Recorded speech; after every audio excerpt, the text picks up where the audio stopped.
पहला अध्याय। अर्जुन विषाद योग। धृतराष्ट्र बोले, हे संजय, धर्मभूमि कुरुक्षेत्र में इकट्ठे हुए युद्ध की इच्छा वाले मेरे और पांडु के पुत्रों ने क्या किया।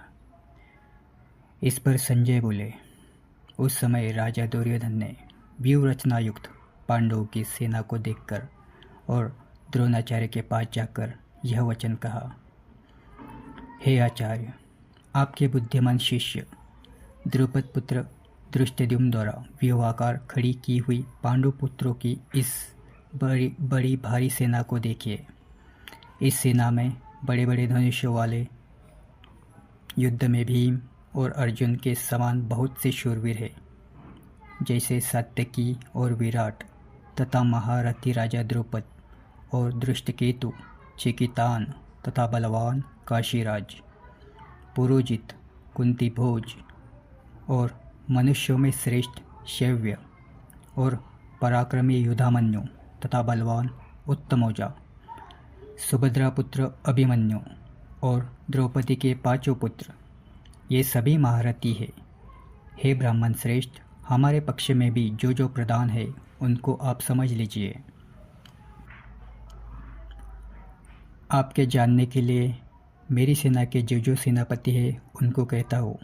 एक तो स्वयं आप और पितामह भीष्म तथा कर्ण और संग्राम विजयी कृपाचार्य तथा वैसे ही अश्वत्थामा, विकर्ण और सोमदत्त का पुत्र भूरिश्रवा तथा और भी बहुत से शूरवीर, अनेक प्रकार के शस्त्र अस्त्रों से युक्त, मेरे लिए जीवन की आशा को त्यागने वाले, सबके सब युद्ध में चतुर है।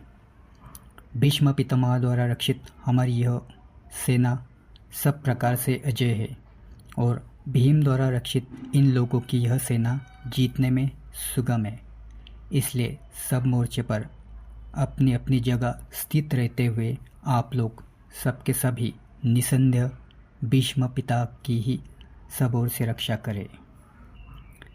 इस प्रकार द्रोणाचार्य से कहते हुए दुर्योधन के वचनों को सुनकर कौरवों में वृद्ध बड़े प्रतापी पितामह भीष्म ने उस दुर्योधन के हृदय में हर्ष उत्पन्न करते हुए उच्च स्वर से सिंह के नाद के समान गर्ज कर शंख बजाया।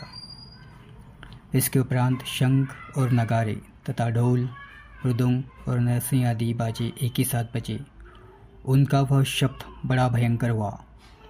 उसके अनंतर सफ़ेद घोड़े से युक्त उत्तम रथ में बैठे हुए श्री कृष्ण महाराज और अर्जुन ने भी अलौकिक शंख बजाए। उनमें श्री कृष्ण महाराज ने पांचजन्य नामक शंख और अर्जुन ने देवदत्त नामक शंख बजाया। भयंकर कर्म वाले भीमसेन ने पौंद्र नामक शंख बजाया। कुंती पुत्र राजा युधिष्ठिर ने अनंत विजय नामक शंख और नकुल तथा सहदेव ने सुघोष और मणिपुष्पक नाम वाले शंख बजाए। श्रेष्ठ धनुषों वाले काशीराज और महारथी शिखंडी और धृष्टद्युम्न तथा राजा विराट और अजय सात्यकी तथा राजा द्रुपद और द्रौपदी के पांचों पुत्र और बड़ी भुजा वाले सुभद्रा पुत्र अभिमन्यु, इन सब ने हे राजन अलग अलग शंख बजाए।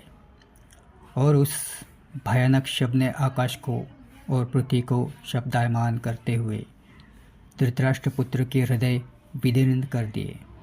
हे राजन, इसके उपरांत कपिल ध्वज अर्जुन ने खड़े हुए धृतराष्ट्र पुत्र को देखकर उस शस्त्र चलाने की तैयारी के समय धनुष उठाकर ऋषिकेश श्री कृष्ण महाराज से यह वचन कहा, हे माधव, मेरे रथ को दोनों सेना के बीच में खड़ा करिए। जब तक मैं इन स्थित हुए युद्ध की कामना वालों को अच्छी प्रकार देख लूं कि इस युद्ध रूप व्यापार में मुझे किन किन के साथ युद्ध करना योग्य है।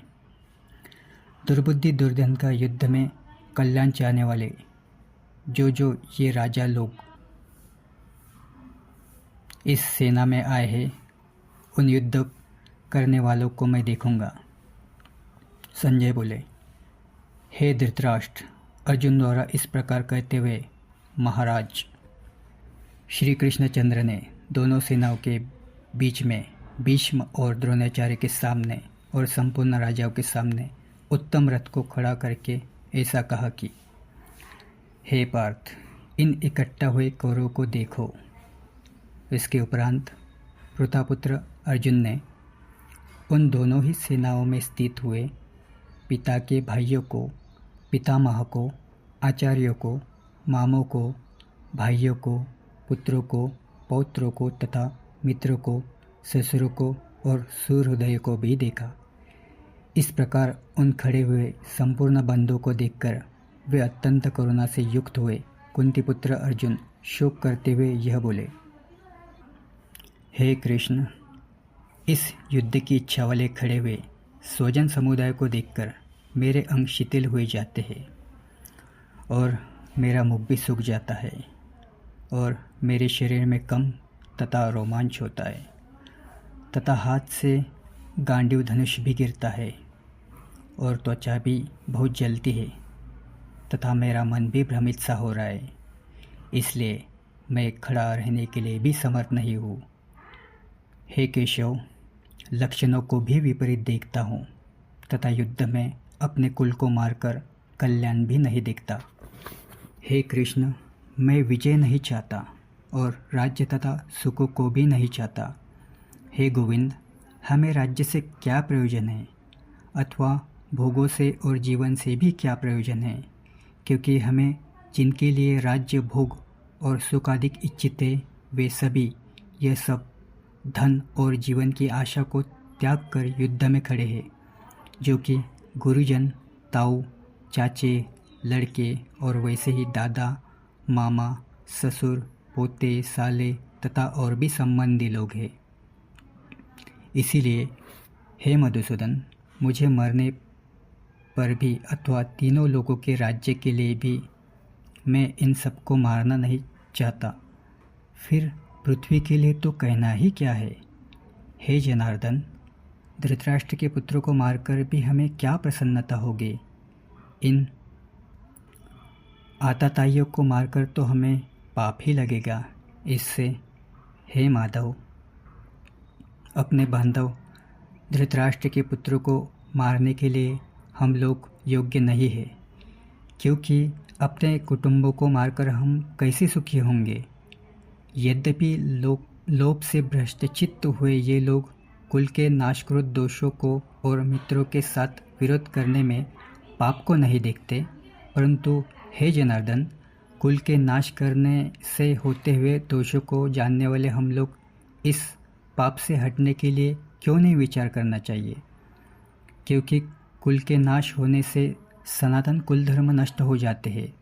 धर्म के नाश होने से संपूर्ण कुल को पाप भी बहुत दबा देता है तथा हे कृष्ण, पाप के अधिक बढ़ जाने से कुल की स्त्रियां दूषित हो जाती है और हे वार्ष्णेय, स्त्रियों के दूषित होने पर वर्ण संकर उत्पन्न होते हैं और वह वर्ण संकर कुलघातियों को और कुल को नरक में ले जाने के लिए ही होता है।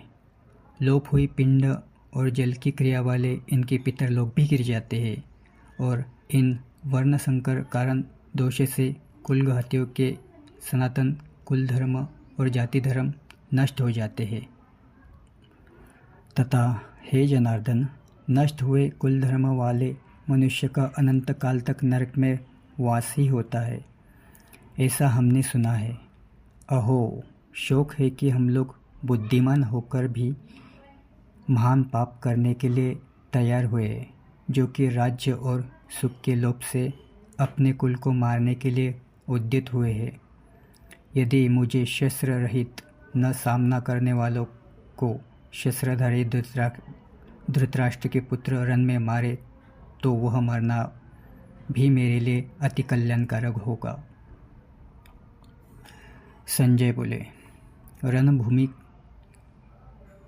में शोक से उद्विग्न मन वाले अर्जुन इस प्रकार कहकर बाण सहित धनुष्य को त्याग कर रथ के पिछले भाग में बैठ गए। इस प्रकार हमारा अर्जुन विषाद नामक अध्याय पूर्ण हुआ। मिलते अगले अध्याय में, तब तक के लिए जय श्री राधे, जय श्री कृष्ण।